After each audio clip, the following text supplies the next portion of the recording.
तो नमस्कार दोस्तों, बहुत बहुत स्वागत है आपका इस नई वीडियो में। कैसे हैं आप सब? उम्मीद करता हूं कि अच्छे ही होंगे।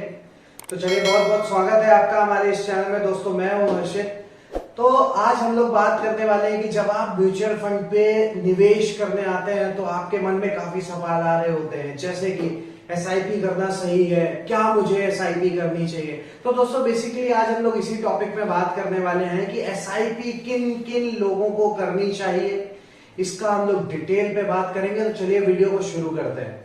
तो दोस्तों, हम लोग जब भी म्यूचुअल फंड पे इन्वेस्ट करने वाले होते हैं तो हमारे बीच में हमारे खुद के बीच में दो चीजें रहती हैं, एक लॉजिक और एक इमोशन, जिसके बीच में एक इंसान को लड़ना पड़ता है। लॉजिक ये कहता है कि आप अपने पैसे को एक लॉन्ग टर्म इन्वेस्टमेंट के लिए जमा कर दें, एक लॉन्ग टर्म इन्वेस्टमेंट कर दें म्यूचुअल फंड पे, जिसपे आपको एक अच्छा खासा रिटर्न मिल जाए और आपके जो भी सपने हैं वो पूरे हो जाए। बट इमोशंस ये कहते हैं कि यार, क्या ये पैसा सिक्योर है म्यूचुअल फंड में लगाकर? इसको मैं एफडी में कर सकता हूँ, इसको मैं पीएफ में कर सकता हूँ, जहां पर हमारा पैसा सिक्योर रह सकता है। तो दोस्तों, मैं आपको क्लियर कर देता हूं, अगर आप छोटे टाइम के इन्वेस्टमेंट को सोच कर आ रहे हैं 2-4 साल के लिए, तो दोस्तों आपके लिए एसआईपी बिल्कुल भी नहीं है। आप म्यूचुअल फंड में बिल्कुल भी इन्वेस्ट ना करें।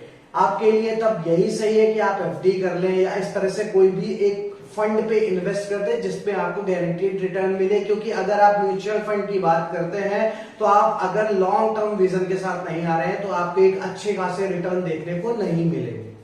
मेरी इस बात का लॉजिक ये है कि अगर आपको 6 महीने या साल भर में करोड़पति बनना है तो आप करोड़पति नहीं बन सकते हैं और आपका पैसा लॉस भी हो सकता है, आपका पैसा खत्म भी हो सकता है। तो आप बिल्कुल भी इक्विटी और म्यूचुअल फंड में इन्वेस्ट ना करें। एक लॉन्ग टर्म विजन हो तब ही आप इसमें अमाउंट को इन्वेस्ट करें। मतलब आपको लॉजिक से जीतना पड़ेगा, लॉजिक को यहाँ पर समझना पड़ेगा इमोशंस के ऊपर। तो हम लोग अब कुछ डेटा एनालिसिस पे बात कर लेते हैं कि आप कहां पर किस फंड को रखते हैं तो आपका कितना वहां पर रिटर्न आ सकता है। तो दोस्तों, आप अगर अपने 100 रुपए को 30 साल के लिए एक एफडी पे इन्वेस्ट करते हैं तो लगभग आपको 1400 से 1500 रुपए तक का रिटर्न वहां पर मिल जाता है। अगर आप इसी 100 रुपए को गोल्ड पे इन्वेस्ट करते हैं 30 साल के लिए तो आपको लगभग 4000 रुपए तक का रिटर्न मिलता है। जबकि आप इसी पैसे को अगर सेंसेक्स में इन्वेस्ट करते हैं तो आपको लगभग 28,000 रुपए तक का रिटर्न मिलता है उस 100 रुपए का। जबकि आप इसको अगर किसी डिविडेंड फंड पे रखते हैं तो आपको 38,000 रुपए तक का रिटर्न मिलता है। मतलब अगर हम लोग बात करें इसमें परसेंटेज वाइज कि कहां पर आपको कितना रिटर्न मिल रहा है, तो दोस्तों अगर आप अपने पैसे को सेंसेक्स में रख रहे हैं तो वो लगभग आपको 15% तक का रिटर्न देता है। जबकि आप अगर गोल्ड में अपने पैसे को रखते हैं तो लगभग 7-8% तक का रिटर्न आपको वो देता है। अगर आप उस पैसे को एफडी में रखते हैं तो लगभग 6-7% तक का रिटर्न आपको एफडी देती है।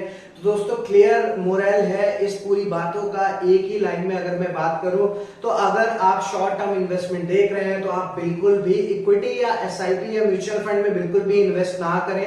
आप उस पैसे को अपने किसी भी एफडी में या किसी भी लिक्विड फंड में रख सकते हैं सिक्योर। लॉन्ग टर्म विजन के साथ ही आप म्यूचुअल फंड में इन्वेस्ट करें, वरना आपके लिए काफी लॉस हो सकता है कि उसमें आपको लॉस पड़ जाए या आपको रिटर्न्स ना आए। तो अगर आप लॉन्ग टर्म विजन के साथ म्यूचुअल फंड में इन्वेस्ट नहीं कर रहे हैं तो आपके लिए बिल्कुल भी फायदेमंद नहीं होने वाला है। आई होप कि आपको पूरे वीडियो की जानकारी समझ में आ गई होगी कि अगर आप एसआईपी या म्यूचुअल फंड या इक्विटी किसी में भी इन्वेस्ट करना चाहते हैं तो आपको यहाँ पर इन्वेस्ट करने के लिए एक लॉन्ग टर्म विजन के साथ जाना पड़ेगा। अगर आपको शॉर्ट टर्म विजन के लिए इन्वेस्ट करना है तो आप किसी भी एफडी या लिक्विड फंड पे अपने पैसे को रखिए। तो आई थिंक पूरी डिटेल्स आपको वीडियो में जो भी दी गई आपको क्लियर हो गई होंगी कि अगर आप म्यूचुअल फंड में इन्वेस्ट करना चाहते हैं तो लॉन्ग टर्म के लिए ही चाहिए। तो वीडियो अच्छी लगी तो वीडियो को लाइक जरूर कर दीजिएगा, चैनल को सब्सक्राइब कर लीजिएगा आगे भी ऐसे ही इंटरेस्टिंग वीडियो देखने के लिए। तो दोस्तों, मिलते हैं अपनी नई वीडियो में, तब तक के लिए बाय दोस्तों, जय हिंद जय भारत।